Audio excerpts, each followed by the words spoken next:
바다에서 비가 오는 일이 굉장히 많습니다. 그렇죠? 네. 바다에서 굉장히 비가 많이 와요. 그 말은 뭐냐면 바다에서 올라온 구름은요, 바다로 떨어지더라는 겁니다. 이제 자세히 보시면 증발이 42만 5천 대 있죠? 근데 강수 바다에 38만 5천만 옵니다. 결국 바다에서 엄청난 양의 수증기가 올라오지만 그것이 바다에서 다 비로 불어서 다 바다 내에서만 돌지 우리에는 육지에 있는데 육지에 오는 양은 적더란 말이에요. 그래서 우리가 바닷가에 태풍 불거나 하는 바닷가에나 강우 피해가 오지요. 우리 여름에 태풍이 오지만 서울에는 그냥 즐기잖아요. 한바탕 폭풍우 지나가면 시원하다 느끼지만 비가 그렇게 크게 영향을 못 미칩니다. 아무리 거물급 태풍이 바다에서 올라와도 그 바다의 태풍 비는 뭐냐? 결국 바다의 수증기잖아요. 그처럼 바다에서 올라오는 수증기는 상당량이 바다에 떨어지고 겨우 한 10%만이 바다 해안가에 있는 숲에만, 육지에만 뿌리고 나머지 육지에서 오는 비는요, 놀랍게도 육지에 있는 숲에서 오더란 말이죠. 그래서 실험을 했습니다. 이제 또 컴퓨터를 가지고 육지에 있는 숲을 다 없앴더니 통상적으로 오는 비의 35%밖에 안 온다는 겁니다. 비가 제대로 오려면 숲이 있어야 돼요. 그리고 한 가지 더 우리가 해봤더니 과거에 숲이 많았다가 숲이 많이 망가진 땅, 뭐 방글라데시나 우리가 잘 아는 중동 지역, 대개 지금 비가 오지 않는 사막 지역들이 다 무엇 때문에?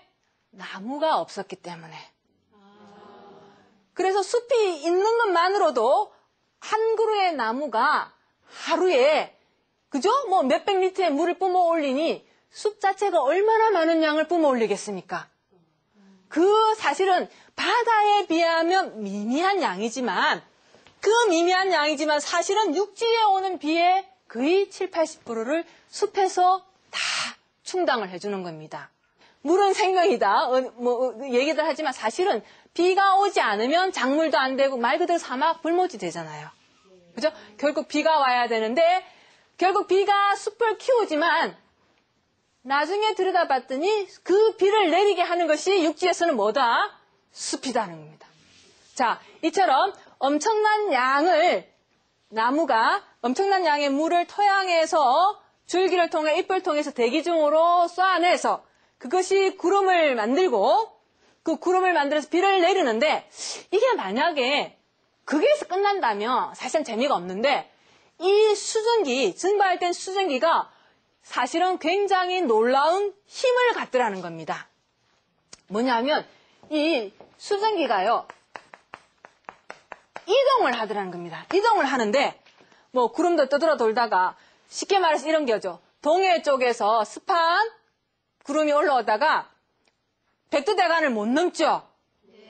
왜 고도가 올라가면 온도가 낮아지니까 소위 말해서 포화수증기압이 낮아지면서 물방울이 되는 겁니다. 그 기체가스의 수증기가 이제 액체가 되면서 구름이 되면서 이게 무거우니까 산을 못 넣고 비를 내립니다.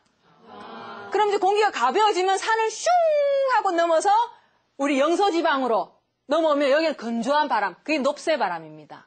팬현상. 나무에서 품어져 나온 이 수증기가 일정한 고도에 다다르면 구름이 되잖아요.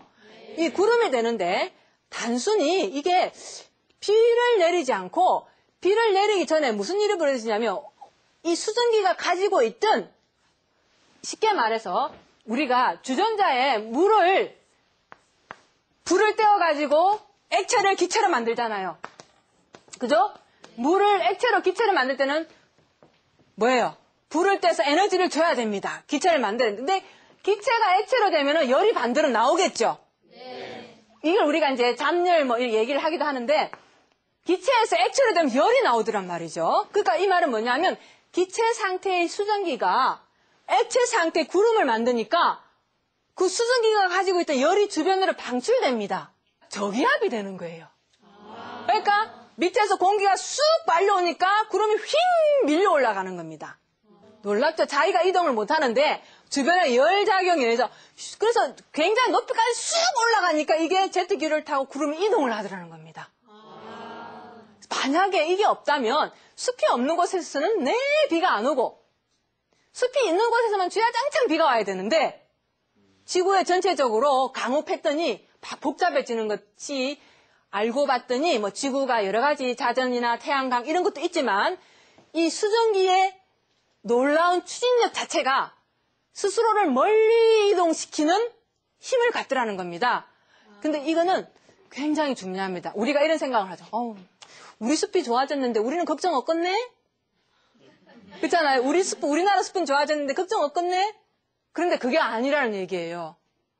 명백히 숲이 망가진 곳에서는 비가 안 오는 게 맞습니다. 그러니까 소위 말해서 강수량은 줄어들었는데 문제는 옆에 있는 나라들까지도 비가 안 오는 거예요. 왜냐하면 이게 전달돼 오지 않는 겁니다.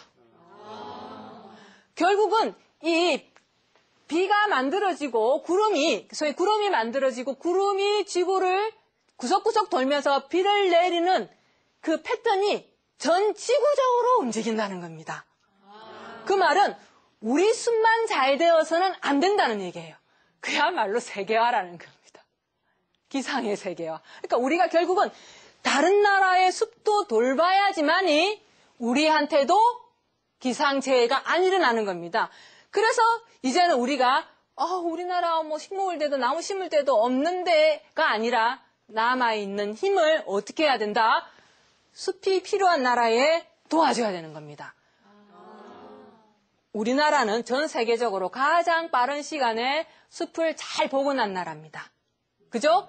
굉장히 그 숲을 만드는 기술이 뛰어납니다. 그렇기 때문에 이제 그러한 기술을 정말 국가의 힘이 미약한 곳에 우리가 도와야 됩니다.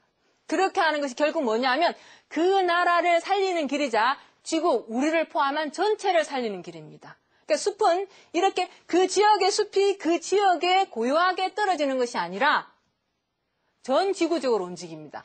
그렇게 봤을 때 지구상에서 가장 큰 숲이 어디에 있습니까? 아마존.